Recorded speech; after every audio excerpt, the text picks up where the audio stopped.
면역세포 중에 하나인 대식세포가 이 바이러스나 암세포를 잡아먹고 있는 모습입니다. 이렇게 우리 몸 안에서 면역세포가 잘 싸워주면 건강을 유지할 수 있는 것이고, 그렇지 못할 경우에는 각종 질병에 시달리게 되는 것이죠. 요즘 세계의학계에서는 이 면역세포의 힘을 키워줌으로써 치명적인 암까지도 극복할 수 있는 이 새로운 치료법을 연구하고 있습니다. 제4의 암치료법이라고 불리는 면역세포요법, 그 현 주소를 알아봅니다.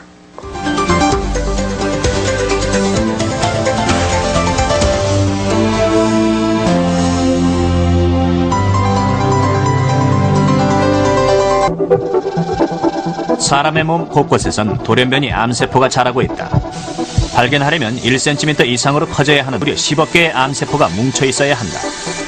건강한 사람일지라도 매일 꾸준히 암세포가 자라 1000개에서 5000개 정도를 가지고 있다.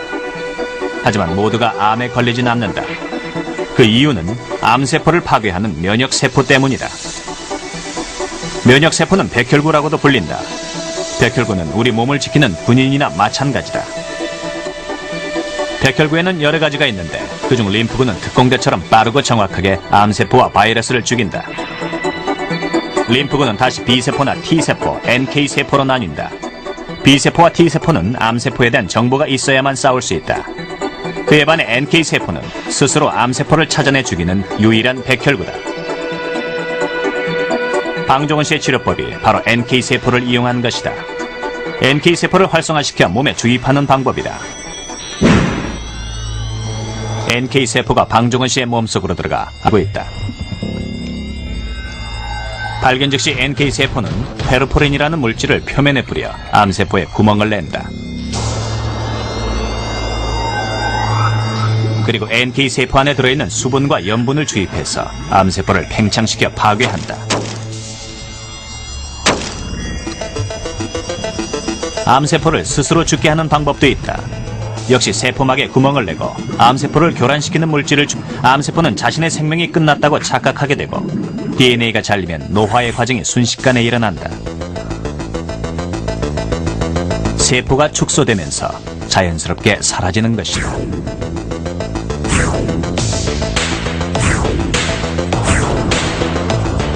건강한 사람의 몸 안엔 약 1억 개의 NK세포를 포함해 총 수십억 개의 면역세포가 있다.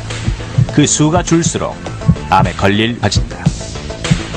골수 이식을 받거나 장기 이식을 받거나 항암 치료를 받은 환자들에게 있어서 골수의 면역 세포가 감소하기 때문에 그 면역 기능이 감소할 수 있다고 보고가 되고 있습니다. 그리고 특히 암 환자인 경우에 있어서는 골수의 면역 세포가 숫자가 충분하다 하더라도 그 기능이 감소하기 때문에 암을 극복하지 못하는 그런 결과를 초래하는 것으로 알려져 있습니다. 암 환자와 정상인의 면역이 어떻게 다를까? 각각 혈액 30cc를 뽑아 면역세포의 숫자와 활동성을 비교해보았다. 차이는 확연하게 드러났다. 암 환자의 면역세포는 그 수가 정상인의 절반도 안 됐고 활동성 역시 많이 저하돼 있었다. 림프구의 70%를 차지하는 T세포지만 스스로 암세포를 찾아내 파괴하지는 못한다. 따라서 수상돌기세포가 정보원의 역할을 담당한다.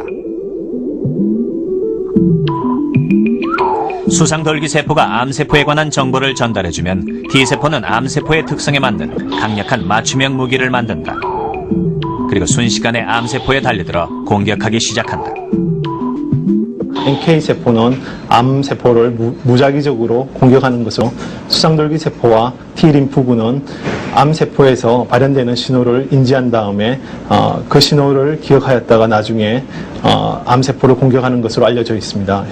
바이오 분야 핫 이슈와 트렌드를 알아보는 카페비 코너입니다. 사이언스 투데이의 바이오 길라잡이 이성규 기자 나왔습니다. 안녕하세요. 안녕하세요.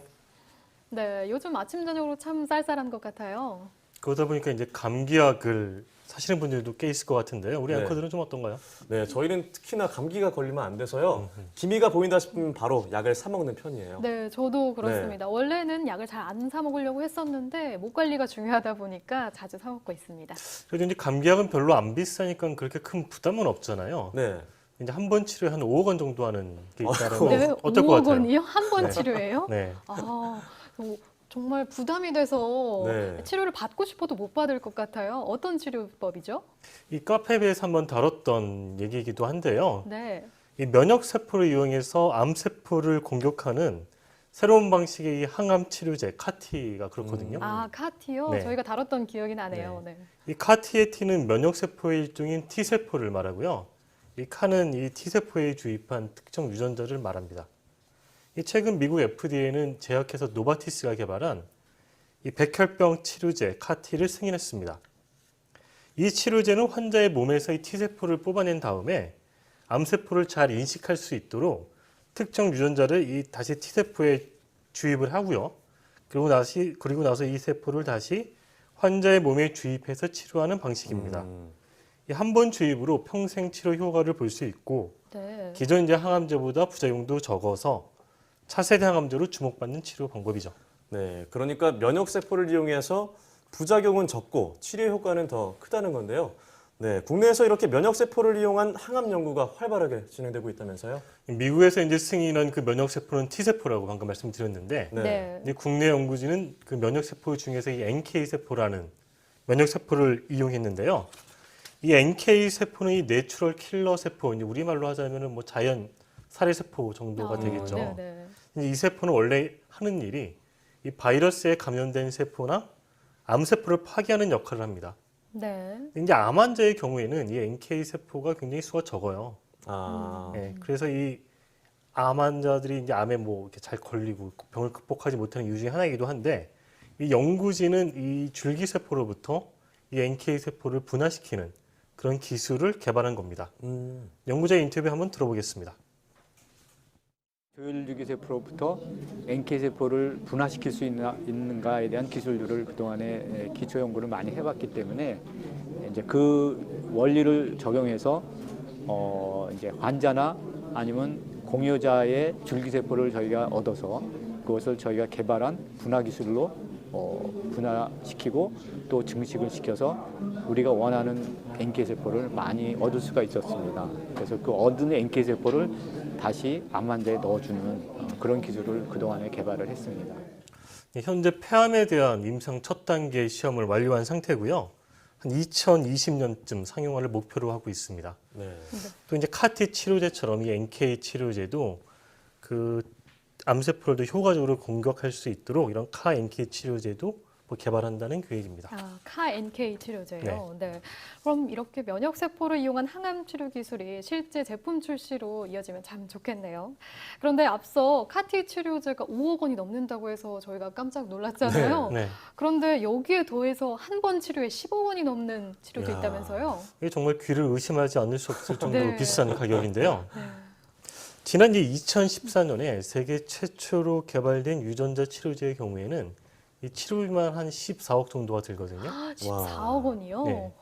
이 치료제는 이제 지방의 혈관을 막아서 발생하는 매우 희귀한 이런 혈액장애 유전 질환을 치료하는 의약품인데요. 네. 이 정상 유전자를 인체에 무해한 바이러스에 달아서 직접 환자의 세포에 전달해서 유전병을 치료하는 원리입니다. 이런 희귀 난치병 치료에 굉장히 좋은 돌파구로 여겨졌지만 워낙 가격이 비싸고 또 희귀병이다 보니까 환자 수가 적어서 결국 이 제조사가 판매를 지금은 포기한 상태입니다. 네, 희귀 유전 질환의 경우에 환자 수가 너무 적어서 대형 제조사가 제조를 포기했다 뭐 이런 얘기도 들어봤는데요. 네, 안타까운 네. 부분인 것 같아요. 네. 그런데 유전 질환이 아닌 암 표적을 한 유전자 치료제가 개발되고 있다면서요? 이 유전자 치료제는 이 유전자를 암 환자에게 주입했을 때 이 암세포의 성장을 억제하는 그런 네. 작용을 하거든요. 뭐 대장암과 폐암 등 동물 실험에서는 항암 효과를 확인을 했고요. 특히 유전자 치료가 갖는 의미는 기존에도 이제 우리가 항암제가 굉장히 많이 개발됐잖아요. 근데 이런 항암제가 암세포를 이렇게 공격하지 못하는 경우도 있어요. 네. 이 암세포를 인지를 해야 되는데 그걸 못하는 경우가 있는데 이제 그럴 경우에 이 유전자 치료가 굉장히 효과적일 수 있다라는 게 유전자 치료 어떤 하나의 장점이 될 수가 있거든요. 네. 전문가 인터뷰 한번 들어보겠습니다. 기존의 항암제가 표적하는 타겟들이 이제 다양하게 있다 보니까 여러 가지 부작용이 있을 수도 있고 새로운 방법에 의해서 유전자 타겟들이 많이 발굴되고 있어요. 치료 타겟들이 전부 다 항암제로 약물로서 개발할 수 있는, 그러니까 흔히 말하는 저합 분자 화합물로 개발할 수 있는 것들이 있고 안 되는 것들이 있어요. 그래서 그런 것들을 대상으로 할 경우에는 유전자 치료제를 사용하는 것이 훨씬 효율적이고 부작용도